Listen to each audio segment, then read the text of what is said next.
안녕하세요. 인생이란 무엇일까 가끔씩 스스로에게 질문을 던져보신 분들 있으신가요? 저는 저희 시댁 식구들을 보면서 그런 생각 많이 했어요. 제가 내린 결론은 인생의 답은 없다입니다. 시어머니는 남편이 어렸을 적 그다지 좋은 부모님은 아니라고 했습니다. 매일같이 아이들에게 욕하는 욕쟁이였다고 했죠. 남편의 얘기를 들어보면 비단 남편뿐 아니라 남편 위의 형제들 역시 시어머니 사랑을 받고 자란 사람은 한 명도 없다고 했어요. 모든 자식들에게 매정한 어머니셨다고 해요. 학생일 때야 아직 미성년자가 집을 나가 혼자 살 수 없으니 다들 시어머니와 함께 살았지만 어른이 되고 나서는 이제 스스로 돈도 벌 수 있고 자기 혼자 자립이 가능한 나이였기 때문에 남편 형제들은 성인이 되자마자 시어머니와 대부분 연락을 끊었다고 해요. 엄마라면 이제 지긋지긋해. 나 혼자 나가서 따로 살 거야. 어머니 성격이면 혼자서도 잘 살 수 있겠지. 굳이 자식이 필요하시겠어? 물론 남편이라고 해서 시어머니에게 서운한 게 없다는 건 아니라고 했습니다. 본인도 주변에 다른 온화한 어머니를 가진 친구들을 보면서 왜 우리 엄마는 저렇게 다정하지 못할까 하고 부러워하기도 했고, 시어머니에게 욕을 들을 때면 서러워서 많이 울기도 했었다고 해요. 원망도 많이 했고요. 하지만 원체 사랑이 많은 편이고 가족 내에서 가장 막내라 그런지 오직 유일하게 남편만이 성인이 되고 나서도 시어머니의 연을 끊지 않고 살고 있었습니다. 모든 자식들이 분가하고 나서 시어머니는 홀로 시골집에 살고 계셨는데 남편은 바쁜 와중에도 꼭 한 번씩은 시어머니에게 전화를 걸어서 어머니, 잘 계세요? 라면서 안부를 묻곤 했죠. 저도 남편에게 들은 게 많아서인지 그리고 며느리에게도 그다지 살갑지 않은 시어머니라는 걸 알아서인지 어머니 대하기가 어려운 건 매 한 가지였어요. 안 그래도 시어머니와 며느리의 사이가 가깝긴 어려우니까요. 하지만 남편이 시어머니에게 잘하려고 하는 만큼 저 역시 남편을 따라 최대한 좋은 며느리 노릇을 하기 위해 노력했습니다. 시어머니 시골에서 혼자 사는 거 힘드실까봐 반찬도 해서 보내고 남편처럼 저도 시어머니 안부를 묻고자 일주일에 혹은 2주일에 한 번씩은 꼭 전화를 드렸죠. 어머님, 오랜만에 연락드려요. 뭘 쓸데없이 전화하고 난리야. 전화비 아깝게.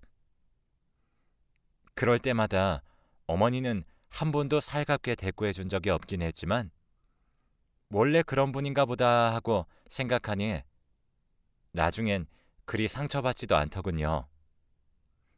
그리고 시어머니도 사람인 만큼 자식이 그리고 며느리가 이렇게 꾸준히 본인을 챙기려 들면 언젠가는 마음을 열 거라고 생각하게 됐습니다.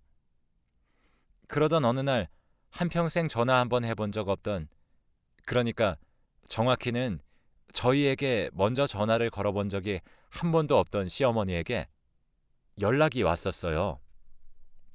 처음에 핸드폰에 뜬 시어머니 번호를 보고 깜짝 놀랐죠. 어머님이 전화를 잘못 거셨나? 하는 생각부터 정말 온갖 상상이 다 들더군요. 조심스럽게 여보세요? 하고서 전화를 받으니까 나다 라고 이야기하는 시어머니 목소리가 들렸습니다. 그런데 평소 같았으면 괄괄한 목소리로 성질을 부려야 할 어머니가 그 이후로는 잠잠히 아무 말도 안 하더라고요.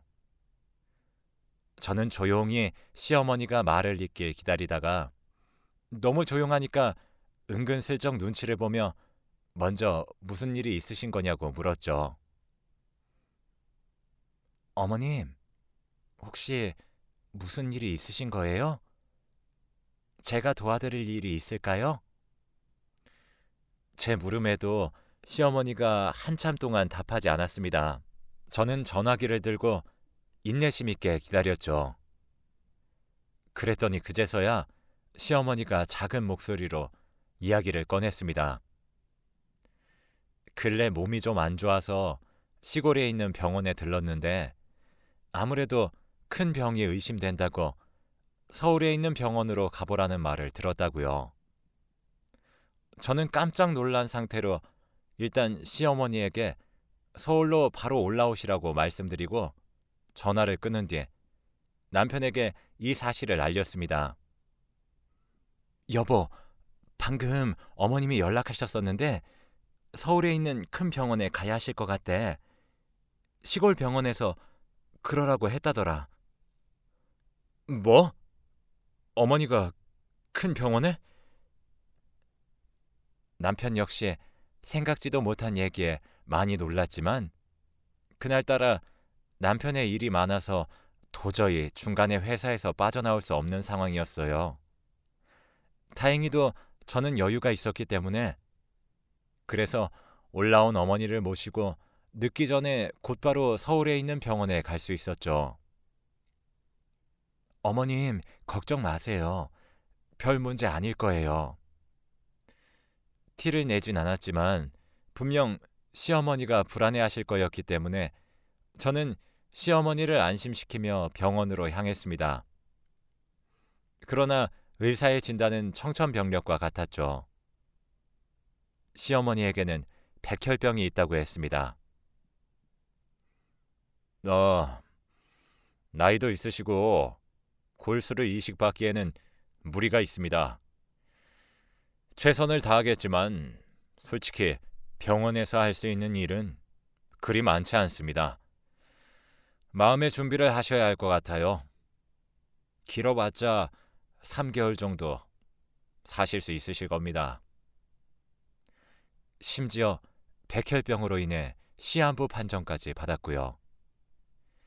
시어머니는 그런 이야기를 들으면서도 담담해 보였는데 오히려 옆에 있던 제가 너무 놀라서 안절부절하지 못했습니다.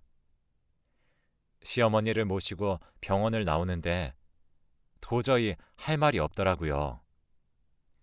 이런 분위기에서는 무슨 대화를 나누어야 할지 집으로 돌아오는 길에 정말 아무런 말도 나누지 않았습니다.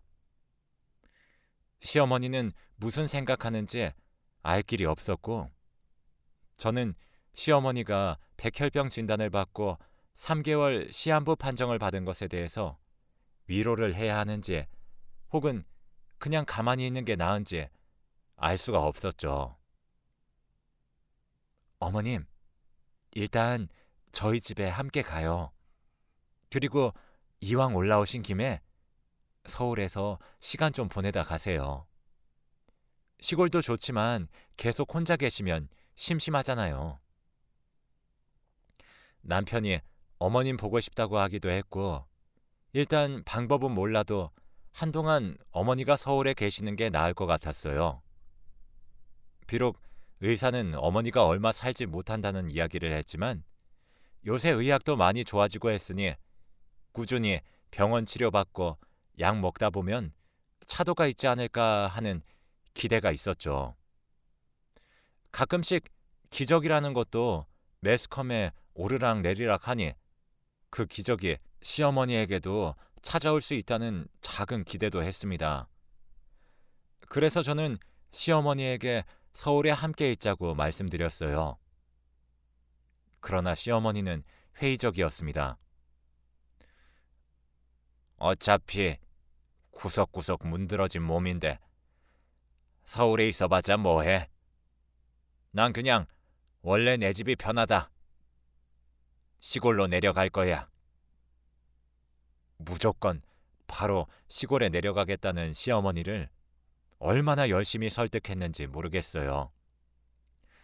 제가 아주 길에서 붙잡고 죽기 살기로 말리자 시어머니도 그때서야 어쩔 수 없다는 듯이 그러면 남편 얼굴만 보고 가겠다고 하더군요. 그래서 집까지 모시고 간 다음에 시어머니가 방에서 쉬는 동안 남편에게 따로 연락을 했습니다. 어머니가 어떤 진단을 받았는지도 알리고 말이죠. 내가 형들한테 이 사실 알릴게. 아무래도 사안이 큰일인 만큼 남편은 다른 형제들도 이 사실을 알아야 한다고 생각한 모양이에요. 하지만 나중에 집에 와서 들어보니까 남편은 저에게 연락받은 즉시 형제들에게 연락을 했는데 시어머니가 3개월밖에 살지 못하는 시한부임을 알렸는데도 불구하고 전부 알아서 하라는 식으로만 말하고 전화를 끊었다고 하더군요. 남편을 제외한 다른 형제들은 의사며 사업가며 잘 살아서 돈도 많은데 그 누구도 어머니를 도울 생각도 안 하고 말이죠. 남편은 그날 형제들에게 엄청 실망했는지 집에 들어오면서도 한참을 씩씩대며 오더군요. 저도 그동안 남편 따라 며느리 노릇을 했을 뿐이지 시어머니에게 유난히 정이 간다거나 시어머니가 좋았던 건 아니었기 때문에 한 번도 시어머니에 대해 긍정적인 방향의 감정을 가져본 적은 없는데 남편에게 그런 이야기를 들으니까 참 뭐라 할 말이 없었습니다. 그리고 평생 처음으로 시어머니가 너무 짠해 보였어요. 지금껏 시어머니가 직접 쌓은 업보라고 말하면 할 말은 없지만 그래도 자식인데 이렇게 남편을 제외한 다른 자식들에게 외면을 당하는 시어머니라니요. 형들이랑 누나도 진짜 너무한다. 어떻게 그럴 수가 있는 거야? 남편은 어지간히 형제들의 반응에 큰 충격을 받았나 봐요. 물론 시어머니가 욕도 많이 하시고 자식들에게 다정한 어머니가 아닐지언정 그래도 자신들을 낳아주고 길러준 어머니이기 때문에 그렇게 살 날이 얼마 안 남았을 정도로 아프다는 이야기를 들으면 최소한 반응은 다르게 할 거라고 생각했나 봐요. 남편은 평소에 우는 사람이 아닌데 계속 흐느끼고 있는 그 모습을 보니 저도 가만히 있을 수가 없었습니다. 여보, 내가 어머님 돌아가실 때까진 어머님 여기서 모시고 싶어. 반쯤은 충동적이긴 했지만 그래도 남은 반 정도는 진심으로 시어머니를 제가 모시고 싶어서 남편에게 이 얘기를 했어요. 비록 시어머니가 저에게도 다정한 적이 없다고 하셨을지언정 저는 내심 시어머니가 그렇게 행동하는 것에 대해 어떤 이유가 있을 거라 생각했어요.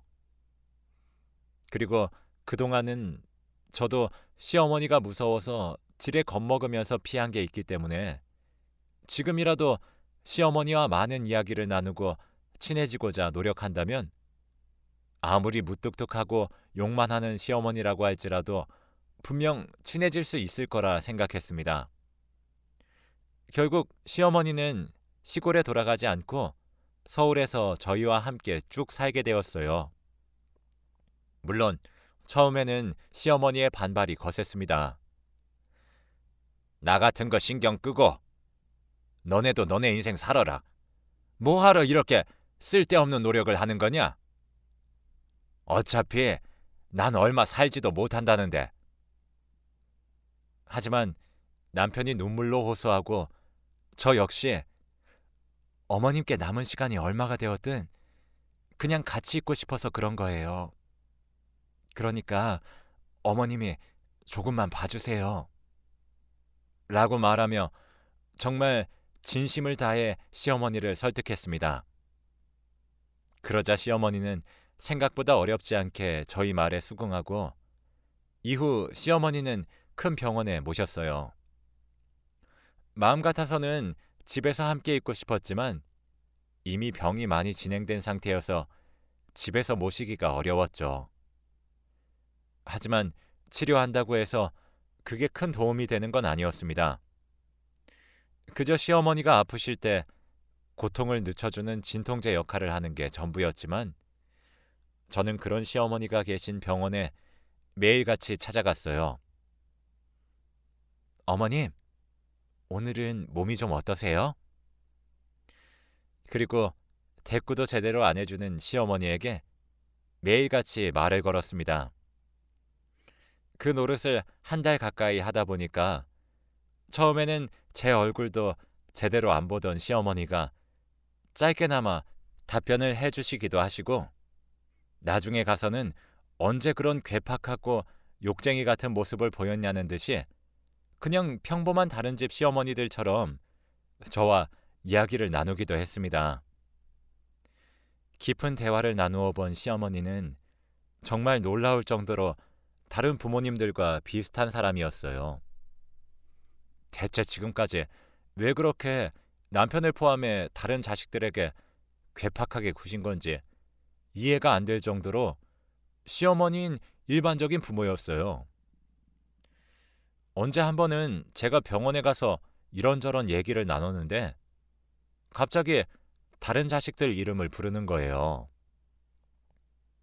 정철이, 정배, 정순이는 일은 잘 된다니? 예? 그냥 평범하게 하는 말 같긴 했지만 시어머니의 눈에는 너무나 깊은 그리움이 담겨 있었습니다. 아마 직접 말씀은 안 하셨지만 다른 자식들이 많이 보고 싶기도 하셨겠죠.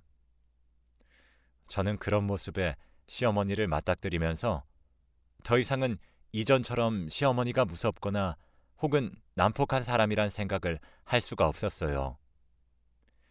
시어머니는 어떤 때 보면 오히려 그 누구보다도 더 인간적인 면모를 갖고 계신 분이었어요.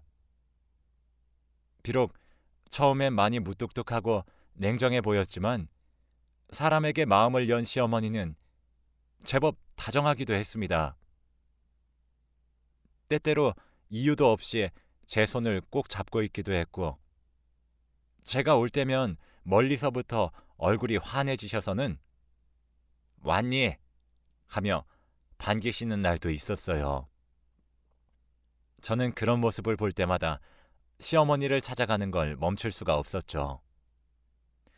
남편도 마음 같아서는 매일 병원에 오고 싶어 했지만 현실적으로 너무 바빴고 남편이 다른 형제들은 애초에 시어머니를 보고 싶어 하지 않았기 때문에 현재 시어머니 곁에 남아있는 건 유일하게 저뿐이었거든요. 저까지 없으면 시어머니가 너무나 외로워질 것 같았습니다. 그러다가 제가 완벽히 시어머니에 대한 이미지를 바꾸게 된 계기가 있었어요. 열심히 치료받긴 하지만 별다른 차도가 보이지 않아서 답답한 마음을 갖고 있을 때였죠. 그래도 최대한 시어머니에게 티내지 않고자 저는 늘 환하게 웃으면서 시어머니가 계신 병실을 방문했습니다. 그리고 여느 때처럼 집에서 무슨 일이 있었는지 혹은 식사를 뭘 했는지와 같은 시시콜콜한 이야기들을 시어머니와 나누었죠. 그런데 갑자기 시어머니가 제게 이야기를 했습니다. 너에게만큼은 내가 그동안 왜 그렇게 자식들에게 무섭게 대했는지를 이야기해주고 싶구나. 긴 얘기가 되겠지만 혹시 들어줄 수 있겠니? 그동안 많은 대화를 나누었지만 한 번도 시어머니가 그런 말을 먼저 하겠다고 꺼내신 적은 없었어요. 저는 당연히 듣겠다고 했고 얼마 지나지 않아 저는 시어머니 몰래 흐르는 눈물을 참느라 고생해야 했습니다. 시어머니가 이렇게 자식들에게 다정하지 못한 어머니가 된 이유는 모순적이게도 자식들을 키우기 위함이었다고 합니다. 결혼 준비할 때부터 알고는 있었지만 제 시아버지가 되실 분은 남편이 어렸을 때 일찍 돌아가셨어요. 그래서 시어머니는 졸지에 그 어린 나이에 과부가 되었다고 했습니다.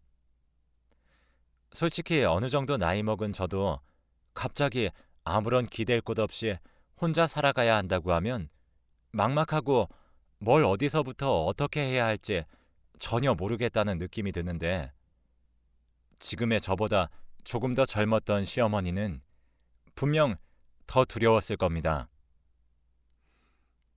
애들 키우기 위해선 내가 강해지는 수밖에 없었어.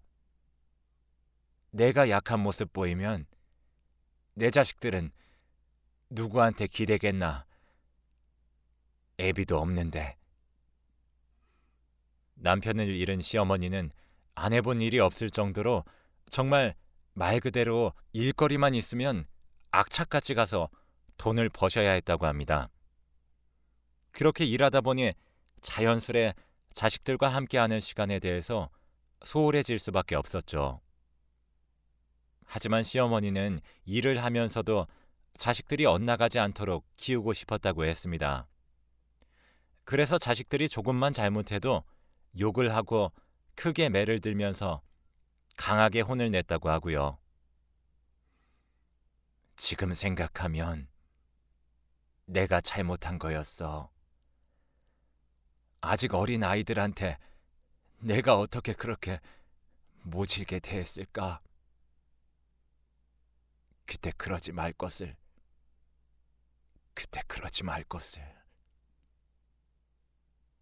어머니, 그것만 생각하면 이 가슴이 너무 아파. 내 인생은 왜 그럴까? 하늘에서 나 데려간다니 이제 좀 편히 쉴 수 있는 걸까? 이 박복한 인생 하늘에서 불쌍하니까 빨리 데려가려는 거지. 일찍이 남편을 잃고 자식들은 날 버리고. 몸이 아픈 건 괜찮은데 이 가슴이 아픈 건 참을 수가 없어. 시어머니는 한참 동안 가슴을 퍽퍽 내리쳐가며 오열하셨습니다. 병실에 사람이 있든지 없든지 아랑곳 않고 평생 담아온 한을 모두 다 끄집어내듯이 울분을 토해내셨어요. 시어머니 울부짖음이 병원에 메아리 쳐도 아무도 뭐라 하는 사람이 없었습니다.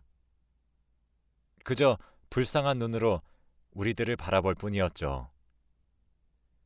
시어머니는 꽤 오래전부터 많은 후회를 안고 사신 것 같았어요.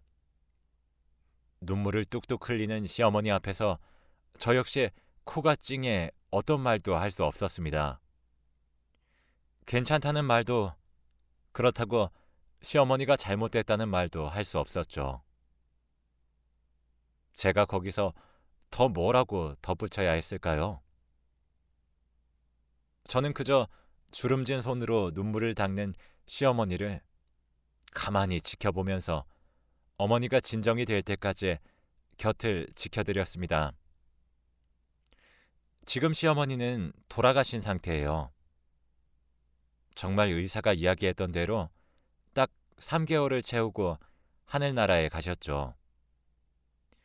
그동안 시어머니를 찾아뵈면서 정이 많이 들었는지 시어머니가 돌아가셨을 때 정말 쓰러질 만큼 눈물이 나서 혼났습니다.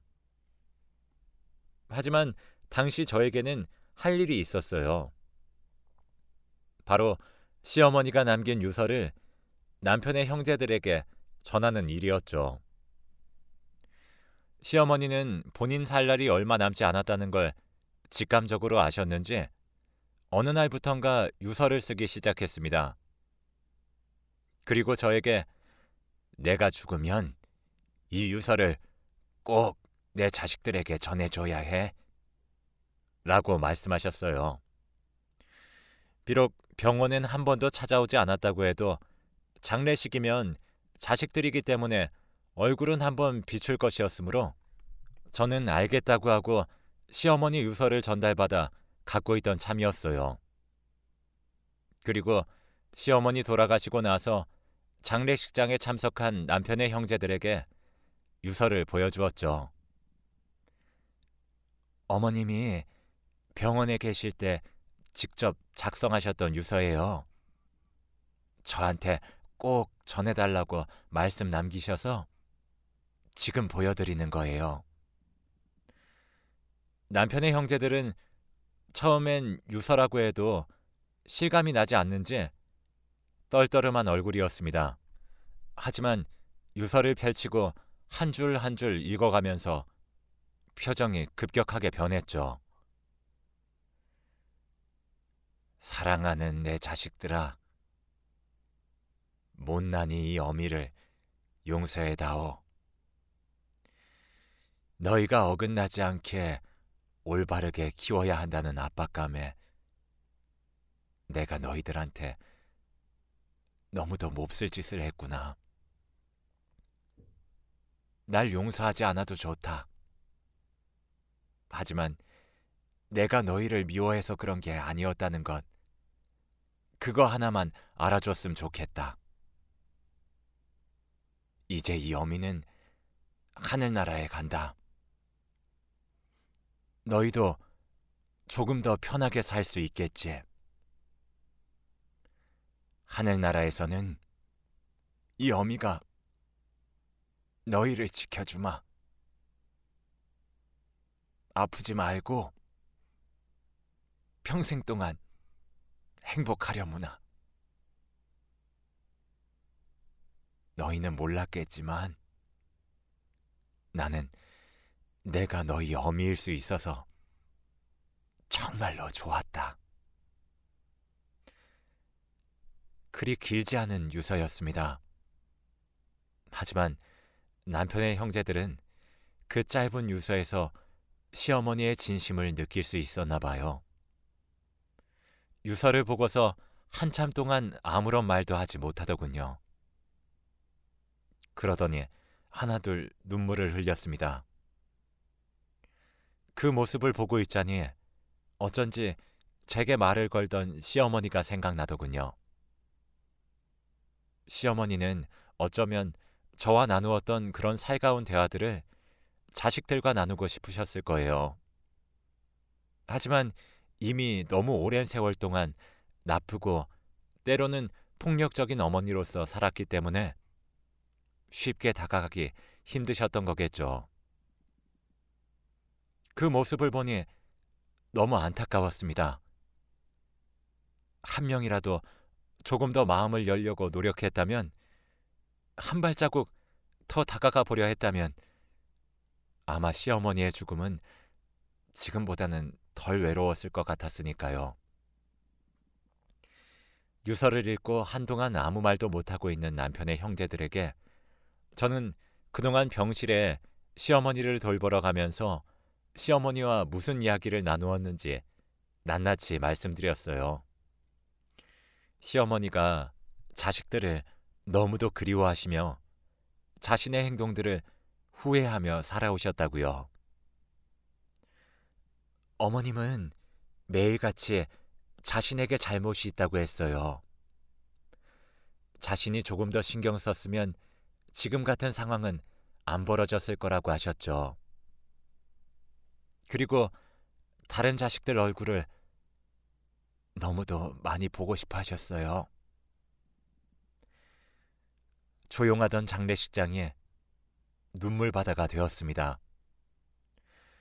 돌아가신 시어머니 영정사진 앞에서 엉엉 우는 장면을 보는데 이게 참 누구 잘못이라고 하기도 애매한 상황이더라고요. 저와 남편은 그저 바닥에 엎드려 자신들이 보인 그간의 행동들을 후회하고 있는 남편의 형제들의 모습을 그저 가만히 지켜보기만 했습니다. 장례식이 끝나고는 참 바빴어요.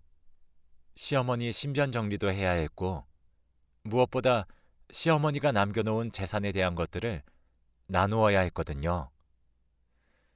시어머니는 젊었을 적부터 열심히 살아오셔서 그런지 시골의 논과 집들을 꽤 갖고 계셨어요. 게다가 나중에 보니까 시어머니가 갖고 계신 땅이 산업단지로 개발 예정인지라 향후 보상이 엄청 많을 거라고 하더군요. 저희는 당연히 시어머니 재산을 균등하게 나누려고 했습니다. 시어머니와 다른 남편 형제들 사이가 안 좋은 것은 차치하더라도 어쨌든 모두가 공평하게 시어머니 자식이었으니까요. 그런데 다른 형제들이 먼저 얘기를 했습니다.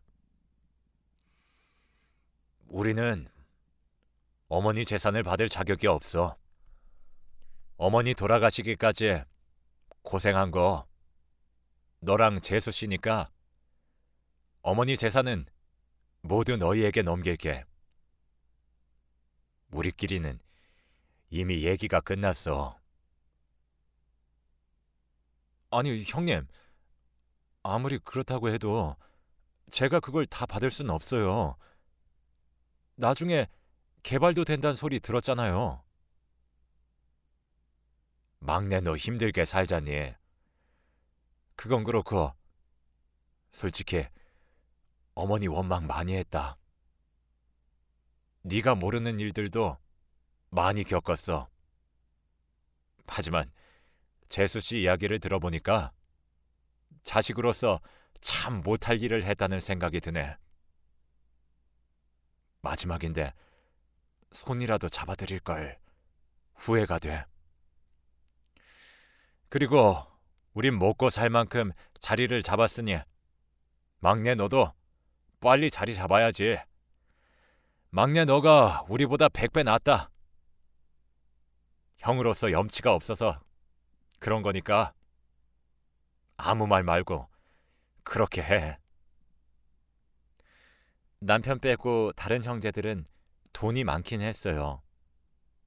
하지만 그렇다고 해도 시어머니가 갖고 계신 재산이 한두 푼이 아닌 상황에서 그걸 다 주기는 쉽지 않잖아요. 그런데 돌아가신 시어머니에게 자식 노릇을 제대로 못했다는 이유만으로 솔직히 고작 3개월 정도 모신 게 다인 저희에게 시어머니 재산을 다 넘기겠다고 하시다니. 처음에 남편도 저도 시어머니 재산을 다 같이 나누는 게 맞지 않겠냐고 말씀을 드렸습니다. 하지만 남편의 다른 형제들은 요지부동이었어요. 이미 시어머니 재산은 우리에게 넘기겠다고 생각해둔 상황이고 당장 그 돈이 없다고 해서 먹고 사는 게 힘든 것도 아닌데 당연히 마지막까지 시어머니를 모시던 자식이 가져가는 게 맞다면서요. 저희는 다른 형제들과는 다르게 남편이 하루 벌어서 하루 먹고 사는 처지였습니다. 그래서 남편의 형제들이 그렇게까지 저희 보고 재산을 다 가지라고 하는 마당에 조금 염치가 없긴 했어도 결국 감사히 받게 되었죠. 지금은 시어머니 재산 덕분에 먹고 싶은 것도 고민 없이 시켜 먹고 꼭 필요한 걸 사는 데 있어서 돈 걱정을 하지 않아도 되고 있습니다. 그리고 그 전에는 명절 같은 때나 한 번씩 얼굴을 보았다면 이후에는 별날 아니라도 다 같이 쉬는 날이 있으면 가족끼리 다 같이 함께 만나 저녁을 먹거나 하며 시간을 보내고 있어요. 가족들끼리 지금부터라도 조금 화목하게 지내보려고요. 생각해보면 이 모든 게 다 돌아가신 시어머니의 마지막 선물이 아닌가 싶습니다. 시어머니는 하늘나라에서 저희 모습을 지켜보고 계시겠죠? 저희 잘 살고 있으니까 시어머니도 하늘나라에서 편히 쉬었으면 좋겠어요.